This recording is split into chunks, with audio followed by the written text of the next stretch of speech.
The sun dipped low over the rolling hills of Willow Creek Estates, casting long shadows across my weathered barn, like fingers accusing the sky.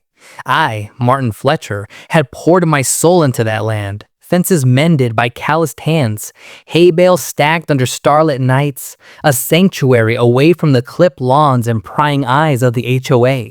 But that evening, as laughter echoed from within my barn, uninvited and sharp, I froze at the tree line. Karen, the iron-fisted enforcer of every petty rule, had transformed my haven into her stage. Balloons bobbed like intruders, and the air hummed with forbidden music. Little did I know, her audacity hid a venom deeper than trespass, a prejudice that would unleash chaos no one saw coming. What happens when entitlement meets the howl of hounds in the dark? Life in Willow Creek had always been a delicate balance for me, Martin Fletcher. After inheriting the old family plot from my father, I had carved out a quiet existence amid the cookie-cutter homes that sprouted like weeds around it. The barn stood at the heart of it all, a rambling structure of red-stained wood, its loft stuffed with forgotten tools and the faint scent of aged leather. It wasn't much, but it was mine. A remnant of simpler days before the HOA descended like locusts, dictating paint colors and mailbox heights with the fervor of small-town tyrants. Karen ruled them all. With her perfectly coiffed bob and clipboard perpetually in hand, she patrolled the neighborhood like a sheriff in a bad western, fining folks for overgrown hedges or unsightly bird feeders. We'd crossed paths before, me defending my wildflower patch against her edict that it lowered property values, her eyes narrowing as if my very presence offended her sense of order. But I'd always chalked it up to her overzealous nature, the kind of busybody who thrived on control. Whispers in the community painted her as fair, if stern. No one dared challenge her, not when she held the keys to approvals and amenities. That changed one crisp autumn afternoon. I had spent the morning repairing a loose shingle on the barn roof, sweat trickling down my back as I hammered away the echoes of solitude. Descending the ladder, I noticed the tire tracks first, fresh ruts slicing through the gravel path I'd just graded. Then came the deliveries, trucks rumbling in, unloading folding chairs in pristine white, garlands of silk flowers that screamed excess. By dusk, strings of lights twinkled from the rafters I'd never climbed, and a catering van idled by the side door, its exhaust mingling with the earthy smell of my hayloft. Confusion twisted into unease as I approached. Peering through a cracked window, I saw the preparations unfold. Tables draped in lace, centerpieces of lilies that clashed with the rustic beams. This was no casual gathering. It was a wedding. Elaborate and unapologetic, commandeered in my space without a whisper of consent. And at the center, directing it all with the flourish of her manicured hand, was Karen. Her smile was triumphant, oblivious to the boundary she'd shattered. But as workers scurried, some familiar faces from the neighborhood, others strangers with weary postures, I caught a glimpse of the guest list pinned to the planner. Names that stirred old neighborhood murmurs, invites that seemed selectively sparse. Why here? Why now? And why did the air feel thicker, laced with an undercurrent of exclusion that made my stomach churn? The pieces didn't fit, but the intrusion burned, pulling me toward a confrontation I wasn't ready for. As twilight bled into night, I lingered at the edge of the property, hidden behind the thick trunk of an ancient oak, my breath shallow against the chill. The barn pulsed with activity now, caterers weaving through the setup like ants in a disturbed hill, their movements efficient but edged with hesitation, as if they sensed the wrongness too. Karen swept through it all, her heels clicking on the wooden floorboards I'd laid myself, barking silent orders that bent the chaos to her will. She adjusted a floral arch with precision, her reflection in a nearby mirror catching the glow of lanterns. But her eyes, they held a glint of something sharper, more possessive. I'd known Karen for years, shared block parties and committee meetings where her laugh rang out like shattered glass. But tonight, fragments of the past resurfaced, unbidden. There was a time she'd rallied against the Ramirez family down the street, claiming their backyard barbecues disturbed the peace with spices that wafted too strongly. A complaint lodged only after their son brought home friends from the city, their skin tones a mosaic she deemed unfit for Willow Creek's aesthetic. Or the petition she'd circulated to block the community center's after-school program, muttering about standard slipping when it welcomed kids from the nearby trailer park, their worlds too diverse for her pristine vision. I dismissed it then as overprotectiveness, the grumblings of a woman clinging to faded glory. But watching her now, commandeering my barn for what I pieced together was her niece's wedding, the pattern sharpened into focus. The guest list confirmed it. Slipping closer under cover of shadows, I glimpsed the planner again, names crossed out in red ink, annotations like declined, cultural mismatch, scrawled beside invites to longtime neighbors who'd immigrated from across the border, or the Johnsons whose biracial daughter had once played in my yard without a second glance.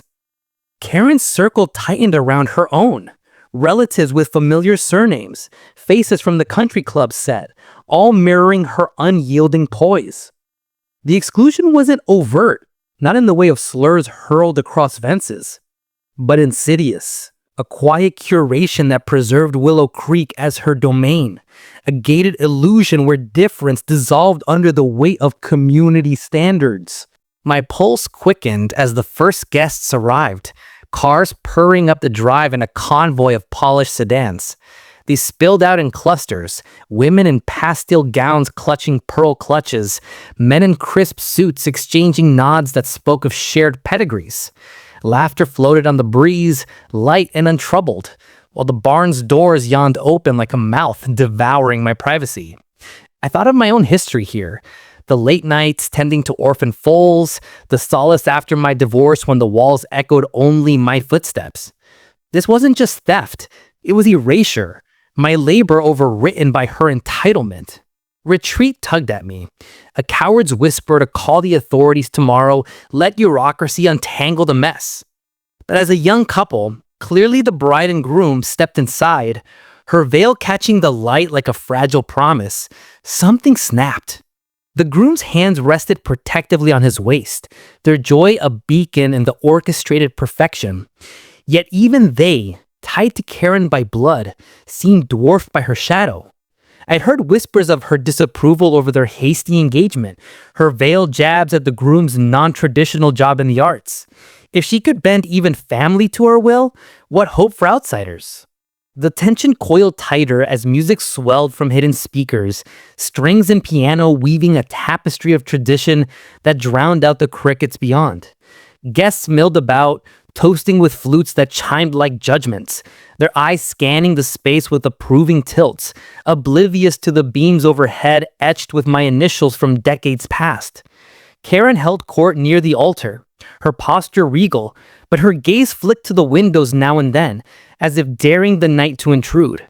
I felt it then, the injustice blooming like a bruise, not just my property violated, but the very fabric of belonging she'd woven to exclude, to gatekeep joy based on invisible lines drawn in ink and inheritance. Hours blurred as I paced the tree line, fists clenched in my jacket pockets, the dew soaking my boots. Reports from a neighbor's text, sent in hushed sympathy, painted the scene inside. Bows exchanged under my rafters, rings slipping over fingers while Karen beamed, her control absolute. But the underbelly festered. A server, one of the non-invited hands on deck, had confided in that same text about the list. Guests turned away at the gate with polite regrets, their cars redirected before they could protest. Families who'd contributed to the neighborhood potlucks, kids who'd mown lawns for extra cash, all sidelined because their presence might dilute the elegance. It hit like a gut punch. Racism, cloaked in civility, turning celebration into segregation. By midnight, the reception thrummed, dances swirling under the lights, cake sliced with ceremonial flair. My hounds, usually dozing in their kennel by the house, stirred at the distant hum, their ears pricking toward the invasion. Bess, the eldest with her silver muzzle, whined softly, sensing my unrest. I stroked her flank, whispering promises of quiet, but the fire in my chest raged. How long could I stand by while she redrew boundaries, not with fences, but with favoritism that poisoned the soil? The rising swell of guests' merriment mocked me, each cheer a nail in the coffin of fairness. Curiosity morphed into fury. I edged closer, the barn's silhouette looming like a betrayer. One more glimpse, I told myself, one peek to steal my resolution for morning's reckoning. But the night had other plans, and the hound's low growls hinted at the storm about to break. The barn doors creaked open wider as the dance floor emptied for the bouquet toss, a cascade of petals scattering like confetti grenades into the night. I couldn't hold back any longer. The pull was magnetic, a siren's call laced with rage. Slipping through the underbrush, I reached the side entrance, the one hidden by ivy that Karen's crew hadn't discovered. The air inside rushed out, warm, cloying with perfume and champagne, carrying snippets of melody that twisted my resolve into knots. Pushing the door ajar, I stepped into the fray, a ghost amid the revelry. Guests swirled in oblivious orbits, their shadows dancing long across the haze-crowned floor. Karen stood at the epicenter, arm linked with the brides, her face alight with victory as the flowers arced through the air. But my eyes locked on the periphery, a cluster of workers huddled by the kitchenette, their uniforms rumpled, faces etched with quiet fatigue. Among them was Elena, the single mother who'd cleaned my gutters last spring, her dark curls tied back, now wiping counters with mechanical swipes. She'd been hired last minute, her text earlier pleading for the shift to cover rent. Yet here she was, invisible, serving the feast while barred from the joy. The injustice ignited. Karen's gaze swept the room, landing on me for a split second, widening in shock before narrowing to steel. No words passed. Her posture stiffened, a silent command rippling through her allies. The music faltered, then surged louder, as if to drown the intruder. Guests parted like a sea, their stares prickling my skin. Curious, then accusatory, as whispers snaked through the crowd. I advanced, heart thundering, toward the heart of it, the cake table where Karen now positioned herself, a barrier of frosting and spite. In that charged hush beneath the din, the truth erupted, not in shouts, but in the raw unraveling. My foot caught a trailing cord, yanking a speaker askew.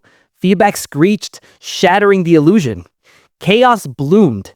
Chairs toppled, glasses clinked to the floor in a symphony of breakage. Karen lunged forward, her arm outstretched in futile command. But the momentum carried me past, straight into the throng, brushing shoulders that recoiled as if scorched. Panic rippled outward. The hound, tethered loosely by the side yard, caught the discord, their barks erupting like thunderclaps, deep and unrelenting. Bess led the chorus, her chain rattling as she strained against it, the pack joining in a primal howl that vibrated the walls. Guests froze, then surged toward exits, heels skidding on scattered petals, elegance fracturing into frenzy. Karen whirled, her composure cracking, as the first hound silhouette loomed through the window, teeth glinting in the lantern light. I didn't unleash them, not fully. But in the melee, a latch slipped, perhaps by design, perhaps fate, and the gate swang wide.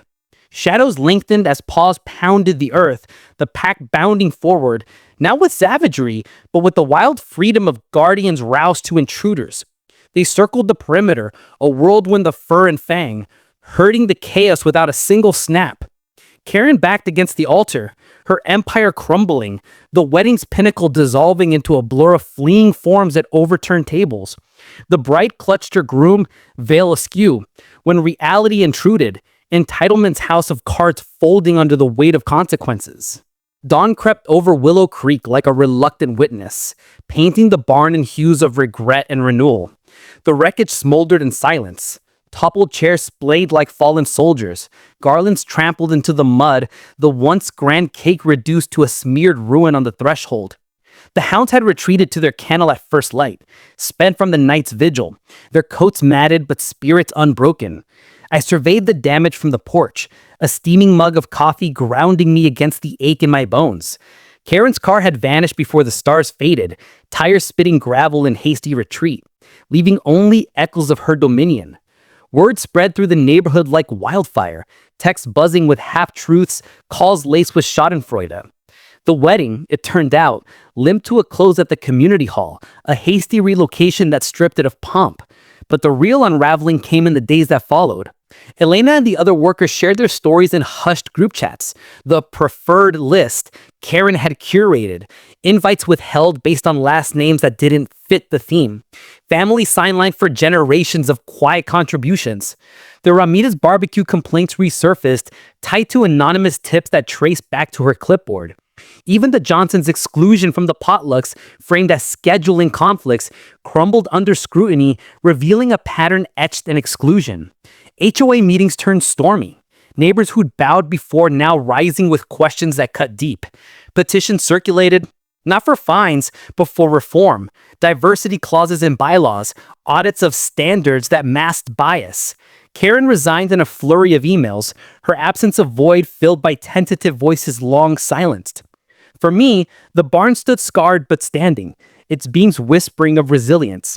I mended what I could, inviting Alina's family for a real gathering. No lists, no gates, just potlucks under the stars where laughter bridged the divides she'd sown. Yet the deeper wound lingered, a reminder that prejudice thrives in the shadows of civility, gatekeeping joy under guises of order. In Willow Creek, we'd glimpsed the cost, dreams deferred, bonds frayed, all for the illusion of purity. As I latched the barn door that first evening, hounds at my heels, I wondered, how many havens have been commandeered? How many house silence before they echo? What if we all unleashed our truths, not in fury, but in fierce solidarity? The question hangs in the air, a call to reflect, to engage, and to ensure no barn becomes a battleground again. Share your stories below. What boundaries have you redrawn?